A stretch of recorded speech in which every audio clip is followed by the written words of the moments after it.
La concesión de las petales y plantas desalinizadoras, ¿no es cierto?, es un gran negocio de los privados por sus incrementos tarifarios que se ha venido a futuro. La no aplicación del comparador público-privado hace que no sabemos si tenemos una empresa pública eficiente para que pueda hacerse cargo de estas concesiones o el privado.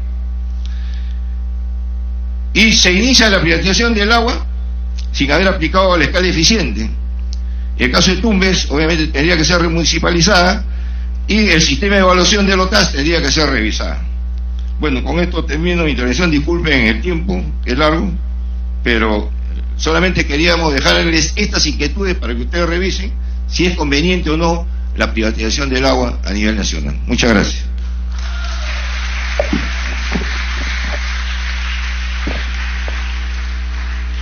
Gracias también a la participación de don Raúl Enríquez Hurtado.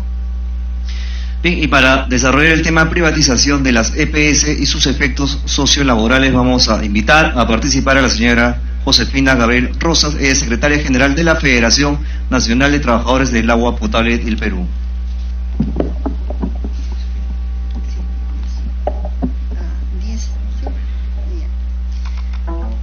Buenos días. En primer lugar, agradecer al congresista Hernando Ceballos por facilitarnos este espacio para ver el diagnóstico, cómo se encuentran nuestras empresas a nivel nacional y asimismo conocer las condiciones de trabajo en las que nos encontramos todos los trabajadores a nivel nacional. Quien habla es la secretaria general de la Federación Nacional de Trabajadores de Agua Potable del Perú, la FENTAP, que se ha fundado el 22 de marzo del año 1981. Este próximo 22 de marzo estamos para cumplir 38 años de nuestra fundación en defensa de los derechos laborales y en defensa de la comunidad, de los usuarios y en defensa de las empresas públicas. La FENTAP representa 54 sindicatos de las 50 EPS prestadoras del servicio de saneamiento a nivel nacional, de las cuales la EPS Grau S.A. se encuentra en proceso concursal. Atusa se encontraba concesionada hoy a cargo del OTAS y Sedapal, que depende de FONAFE, con presencia y mayoría en el directorio con 3 representantes, propuestos por el Ministerio de Vivienda, Construcción y Saneamiento.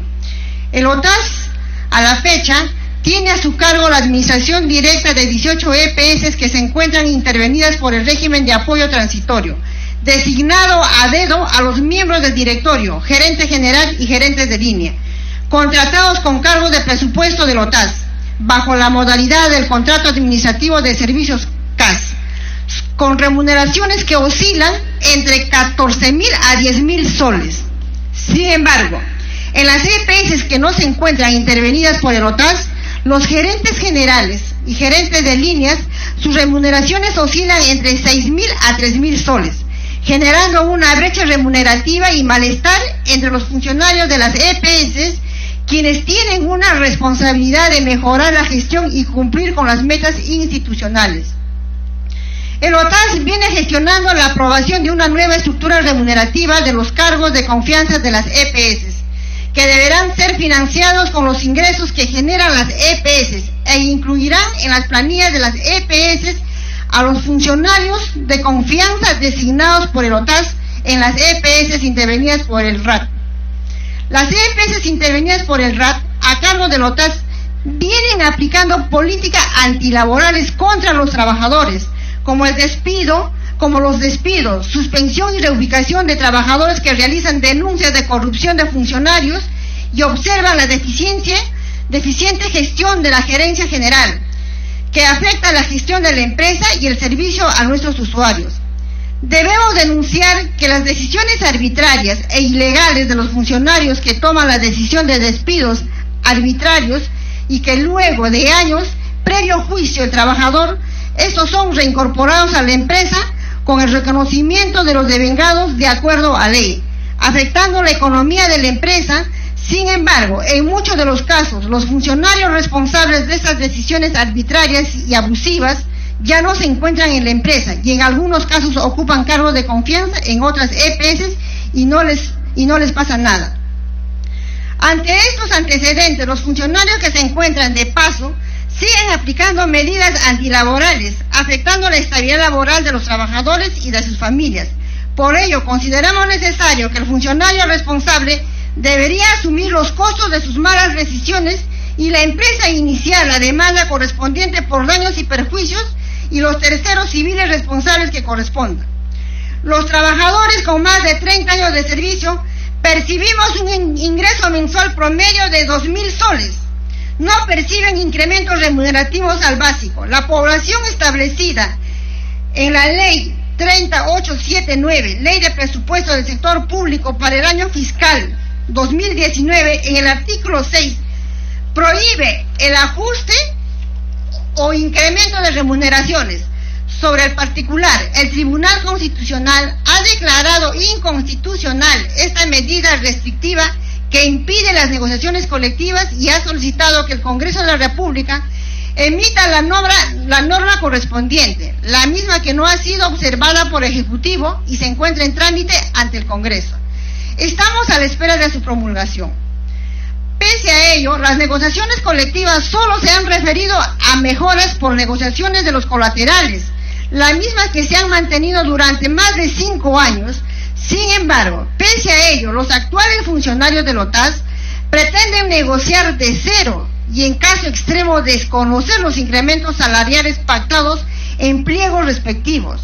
Las comisiones negociadoras autónomas de las EPS en el RAC tienen que consultar con el OTAS la decisión final, y si no lo aprueba la negociación, se trunca y las semanas de reuniones quedan en nada, generando un nuevo conflicto laboral.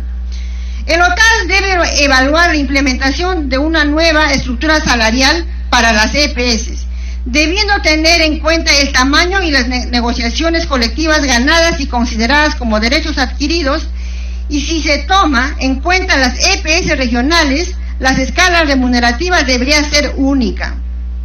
Ante el fracaso de la concesión de Atusa en Tumbes, el alcalde provincial de Tumbes, el saliente, suscribió un convenio de delegación de facultades para que el Ministerio de Vivienda se haga cargo del proceso de resolución con Atusa, y el 7 de noviembre de 2018, mediante resolución 374 de vivienda, declararon la caducidad del contrato de concesión suscrito con Aguas de Tumbes, y las municipalidades provinciales de Tumbes, Arumía contra Almirante Villari por incumplimiento grave de las obligaciones del concesionario. El OTAS asume la prestación total de los servicios de saneamiento de manera provisional y excepcional en el ámbito del contrato de concesión, así como recibe y explota los bienes afectados de la prestación de los servicios de saneamiento, conforme a lo señalado por el 24ª disposición complementaria final del Decreto Legislativo 1280, que aprueba la Ley Marco de Gestión y Prestación de Servicios de Saneamiento, modificada por el Decreto Legislativo 1357. El 8 de noviembre de 2018, el OTAS emite resolución directorial 95-2018, creando la unidad ejecutora número 2, denominada Servicios de Saneamiento de Tumbes.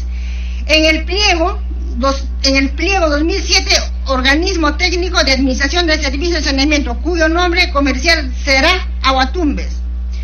Con el cambio de la razón social, el OTAS procede a contratar a los trabajadores mediante el CAS por 30 días y les informan que bajo la modalidad no hay sindicatos y todos se incorporan como nuevos. Ante esta situación, los trabajadores presentaron un recurso de amparo y una medida cautelar ante el juez civil de Tumbes para que se les restituya sus beneficios laborales y se les reconsidere como trabajador de la Ley 728, y el juez, mediante la medida cautelar, su aplicación al OTAS. Sin embargo, por un tema de falta de precisión en la notificación, no ejecutaron la medida cautelar a favor de los trabajadores. Por lo contrario, se iniciaron las amenazas a los dirigentes de Atusa en el presente año. Con fecha 25 de febrero se pagó remuneración del mes de enero porque el OTAS aduce que el MEF aún no autoriza los pagos sin brindar mayor información. Los trabajadores se encuentran en una situación de indefensión ante la falta de acatamiento de la medida cautelar dispuesto por el Poder Judicial y la falta de pago de sus remuneraciones, incertidumbre que sus contratos no podrían ser. Bueno, como ya estoy con los últimos minutos, voy a resumir diciendo de que lamentablemente nosotros a nivel nacional tenemos 5.000 trabajadores afiliados a nuestra federación, 5.000 trabajadores y 5.000 trabajadores por terceros. Todos sabemos que la empresa Sedapal tiene sus actividades tercerizadas el 70% y solamente el 30% la administra directamente Sedapal. Estos trabajadores que están tercerizados, su sueldo oscila entre 1.500, 1.200 y sin ningún beneficio en algunos casos. Son pocas empresas que les reconocen beneficio. Entonces, desde acá hago un llamado a la SUNAS, al Ministerio de Vivienda, que también se regule una escala remunerativa para todos los trabajadores de planta. Estos trabajadores tercerizados deberían pasar a la planilla permanente de Sedapal, porque son ellos quienes ejecutan, ¿no?, las actividades principales de Sedapal. Una vez más, un llamado a todos los representantes del Ministerio de Vivienda y de la SUNAS, y a ustedes, señores asistentes a este evento. Creo han conocido el diagnóstico, cómo están nuestras empresas a nivel nacional, incluido Sedapal, y asimismo las condiciones laborales en las que nos encontramos los trabajadores a nivel nacional. Muchas gracias por su atención.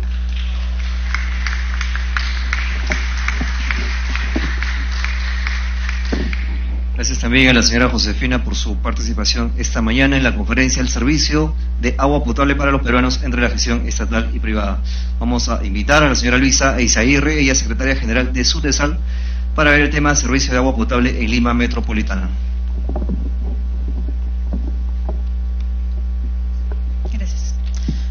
Buenos días a todos y todas las presentes el día de hoy. Agradecer la participación, la invitación del congresista Ceballos en tocar un tema tan importante como es el tema del agua potable, el agua limpia, el agua de calidad para toda la ciudad de Lima y también a nivel nacional. Escuchando a los diversos expositores, yo creo que muchos nos preguntamos, los que estamos presentes, ¿a quién pertenece el agua? ¿Quién es el dueño del agua? ¿Quiénes son los dueños de las empresas de servicios que en la actualidad funcionan a nivel nacional? ¿Son las entidades gubernamentales? ¿Son los funcionarios de turno? ¿Son los ministros? ¿Es el presidente de la República? No. ¿Quiénes son? El pueblo que se encuentra presente. Pero sin embargo, para nosotros, como SUTESAL, el Sindicato de Trabajadores Sedapal, los usuarios no tienen ningún grado de representatividad en ninguna parte de la gestión. Y lo que nosotros demandamos y creemos que es crucial, que debe existir participación de los usuarios en los directorios de las diferentes entidades, ya sea a través de las EPS a nivel nacional, como también en el caso de Sedapal. No es posible que de 5 integrantes que tenga la composición del directorio de Sedapal, 4 integrantes sean del Ministerio de Vivienda y un integrante del Ministerio de Economía. Entonces, ¿quién administra Sedapal? ¿Lo administra Sedapal siendo una empresa autónoma con recursos propios, autosostenible financieramente, o lo administra y lo gerencia el Ministerio de Vivienda? Es el Ministerio de Vivienda.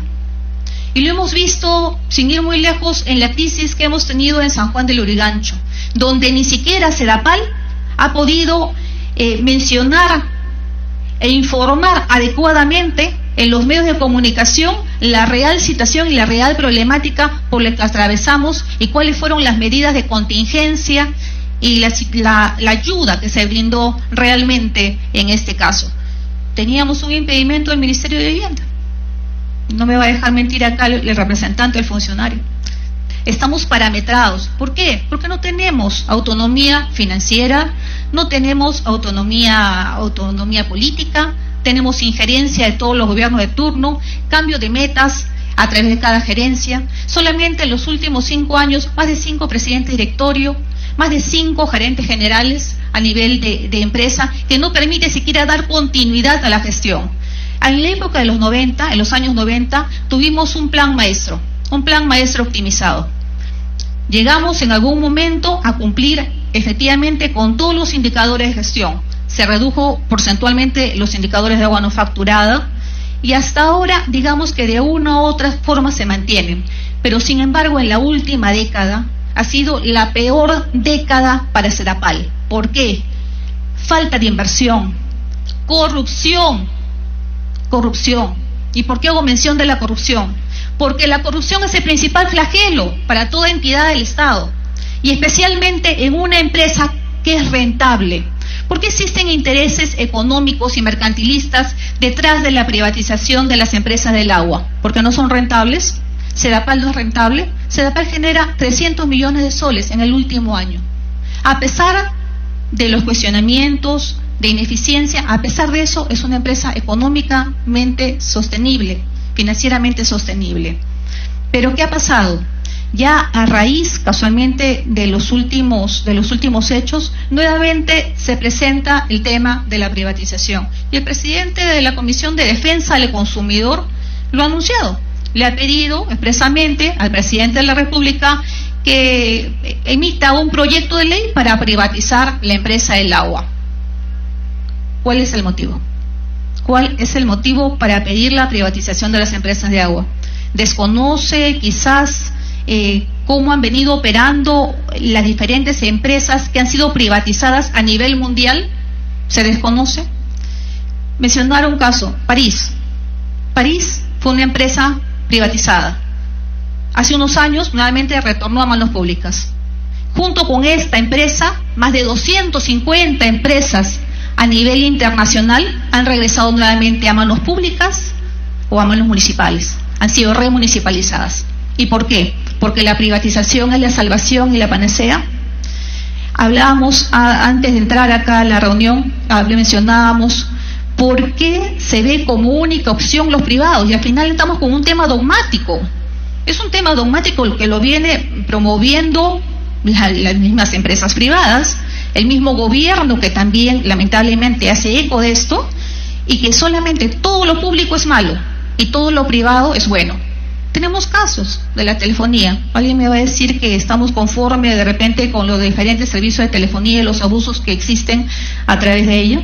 Tenemos el caso de Enel, por ejemplo. Ustedes saben que más de 1 millón de personas no cuentan con servicio de electricidad, y los costos que existen también con todos los abusos y las arbitrariedades que existen detrás de ella. Pero sin embargo los cuestionamientos solo van hacia las empresas públicas, especialmente en el caso de Sedapal, a pesar de contar con un menor número de reclamos incluso que las otras entidades. Sin embargo, tenemos que tener una mirada autocrítica también acerca del funcionamiento, creo, de las EPS y también en el caso de Sedapal.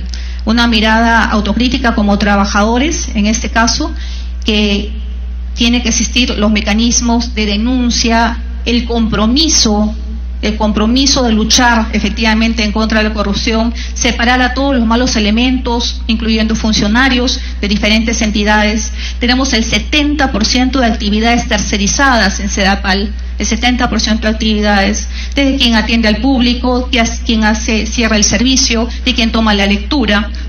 Todas son actividades tercerizadas, y las actividades propias de Sedapal se han ido minimizando en el tiempo.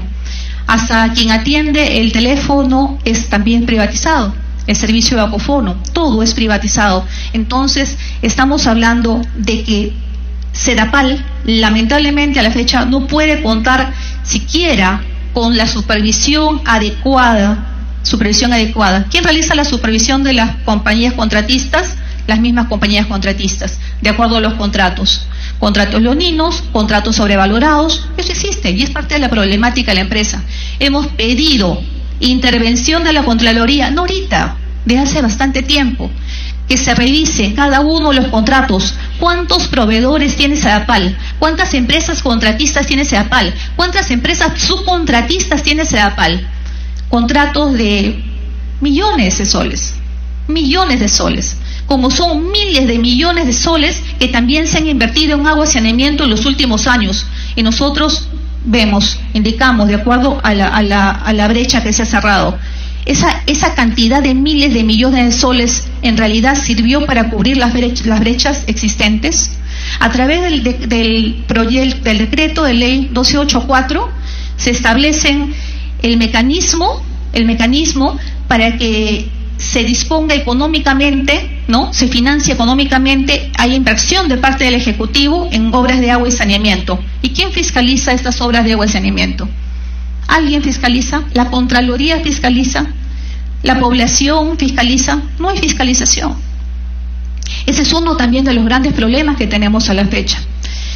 Si no existe democracia democracia, democratización de los servicios de agua, sencillamente nunca vamos a poder establecer una política de consensos con relación al tema del agua y saneamiento.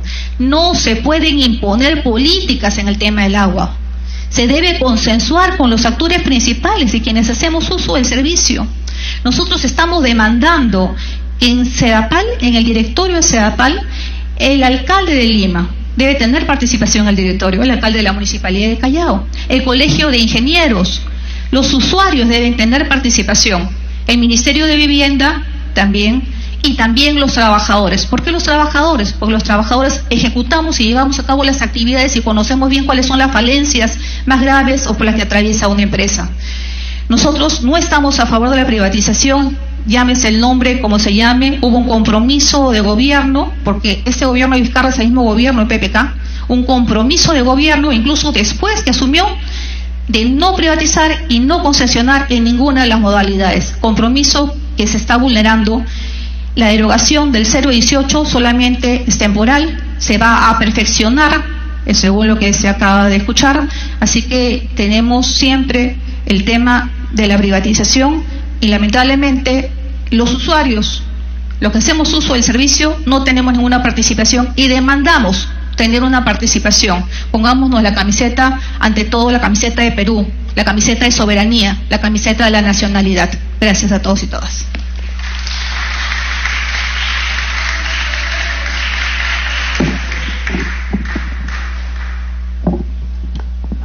Gracias también a la participación de la señora Luisa Eizaguirre.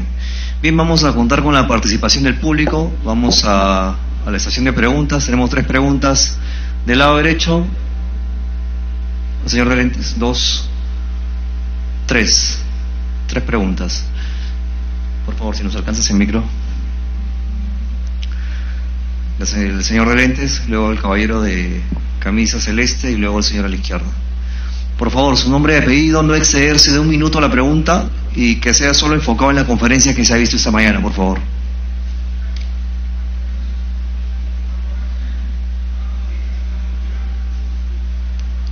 A ver, ya. Mi nombre es Guillermo Albán Juárez. Trabajo en la EPS Grau de Piura, una empresa que estuvo en un proceso de privatización hace 13 años conjuntamente con Tumbes. Aquí quiero denunciar de por qué el Ministerio de Vivienda sigue con la terquedad de privatizar bajo la mordaza, bajo el manto de concesión. Cuando esto ha fracasado, bien claro lo ha dicho el señor que hizo la exposición. Tumbes pasó por 3 bandos. Yo decía antes 3 propietarios, pero son bandos que hicieron lo que hicieron, pero menos a lo que fueron, a mejorar el servicio, a tener mejores índices de gestión. En ese sentido, yo creo que este tipo de debates, este tipo de situaciones se deberían dar. ¿Por qué no estamos tratando de cualquier empresa? Es la empresa más importante en cualquier ciudad. La empresa, sino que lamentablemente no le dan la debida importancia. Porque cuando se abre la zona de saneamiento bajo tierra, ahí no se pudiera romper el cantarito o la botellita para decir, esta hora le hice yo. Pero esas son las únicas obras que nos dan sostenibilidad y mejor calidad de vida para la gente. Por eso en ese sentido yo creo que este tipo de eventos es muy importante. Y no nos dejemos engañar, ya pues que el Ministerio de Vivienda se deje cositas, pues, de estar diciendo, hace mucho tiempo otra cosa, proinversión. Cuando estuvieron haciendo el contrato de concesión para Piura, qué serie de barbaridades que habían puesto ahí. En ese tiempo había un señor Vidalón, que ahora después creo que fue ministro de Vivienda, que creo que sigue en proinversión. Entonces, no puede ser posible esa entidad del Estado que se llama proinversión, que debería ser, no sé qué nombre debería ser, porque no creo que sean peruanos, porque tiene muchos cuestionamientos en una serie de obras y concesiones que han entregado a otro tipo de gente que no han dado resultados, y con una serie de irregularidades y de corrupción. Por eso, señores, yo creo y considero y felicito al congresista Ceballos y que este tipo de eventos se desarrollen en otras ciudades, también del ámbito del país. Muchas gracias. Muchas gracias. El señor de camisa celeste, por favor, Lila. Lila, acá, señor. Su nombre y apellido se pone de pie, por favor. Buenos días, mi nombre es Rafael Arce. Una pregunta para 2 de las personas de la mesa, para Iván Lucic y para Julio Cosaca. Hablaban del tema de fiscalización en lo que era el tema de las EPS, lo cual se saluda, al igual que lo que es el tema de los indicadores. Pero el tema está en qué momento ambas entidades fiscalizan a los usuarios. Hablamos, por ejemplo, de los comerciales, industriales, que constantemente vienen manipulando medidores y sacan criollamente la vuelta a la norma, porque tiene muchos vacíos la norma, en cuanto al tema de impugnan todo tipo de reclamos y evaden el pago, incluso de también el factor de BMA, que es los factores de valores máximos admisibles. Es más, también ha habido ciertas denuncias que incluso muchos funcionarios que se encuentran en las gerencias de las EPS forman parte también o tienen contratistas. Entonces el tema es dónde está la fiscalización hacia el usuario sobre conexiones clandestinas, el tema de la contaminación hacia el agua. Esa es una primera pregunta a ambas partes. También una pregunta en este caso a la señora Luisa Izaguirre, en cuanto sí, pues efectivamente se habla de un tema de privatización, pero ¿cuál es la propuesta, no? ¿Cuál sería la propuesta en este caso de los trabajadores o de una mejora en la gestión? Y para culminar, también hablaban de un tema de fiscalización hacia los integrantes o gerentes de las EPS.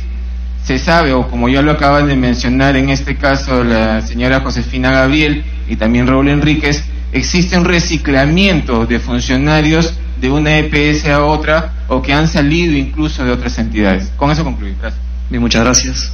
El señor de Polo Azul.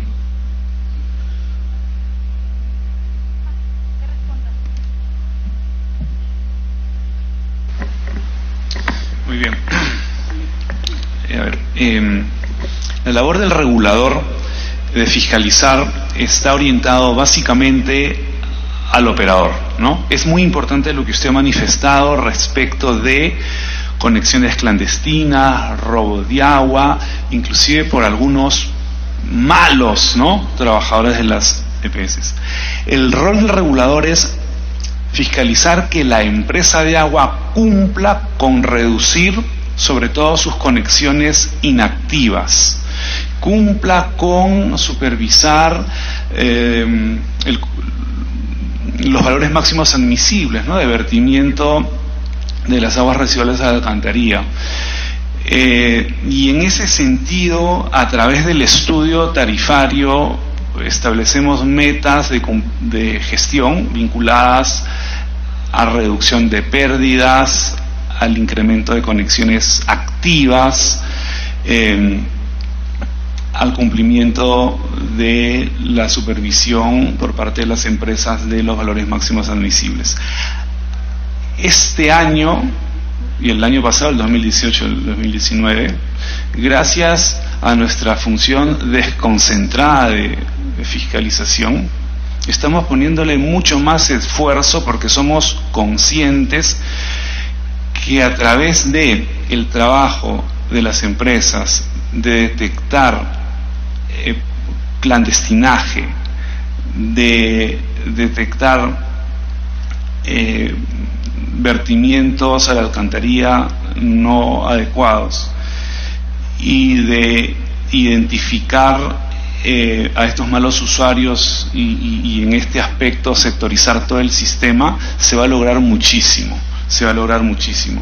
Y de hecho que en todos los estudios tarifarios del 2018 se están poniendo metas muy agresivas para hacer esta labor. Y vamos a comunicar efectivamente cuánto se ha avanzado y sobre todo cuánta agua se está perdiendo por estas malas prácticas, que es fundamental.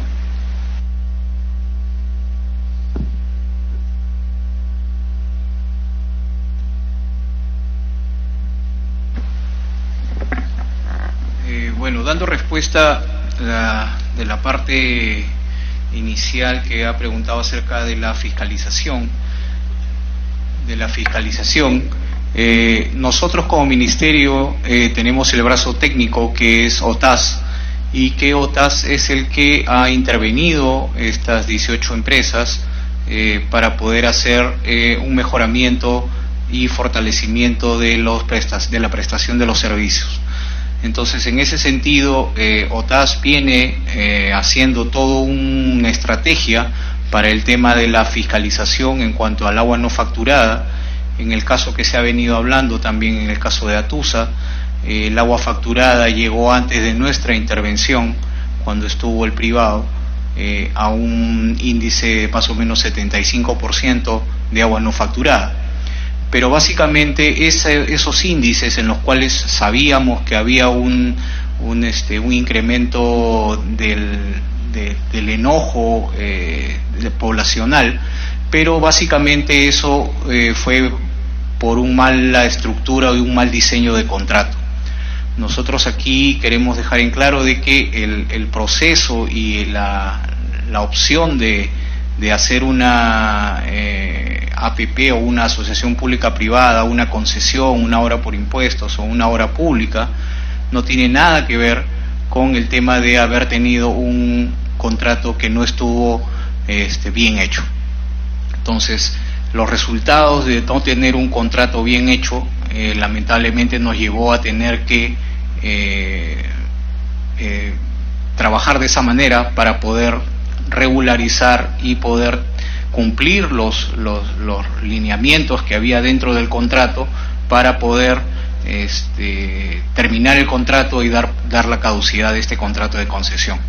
Lo logramos con toda la ayuda de los alcaldes, porque sin ellos no se hubiese podido hacer, y en estos momentos nosotros creemos que si ustedes preguntan actualmente en la ciudad de Tumbes si es que estaba mejor antes o estaba mejor ahora, nosotros estamos contundentemente seguros de que la prestación del servicio, sin ser todavía, porque esto es un proceso, no podemos poner plantas de tratamiento, no podemos poner más redes a la velocidad que la población quisiera, pero nuestras obras de rápido impacto están ejerciendo una evolución favorable a la que ya tenía antes Atusa. Gracias. Una pregunta. Sí.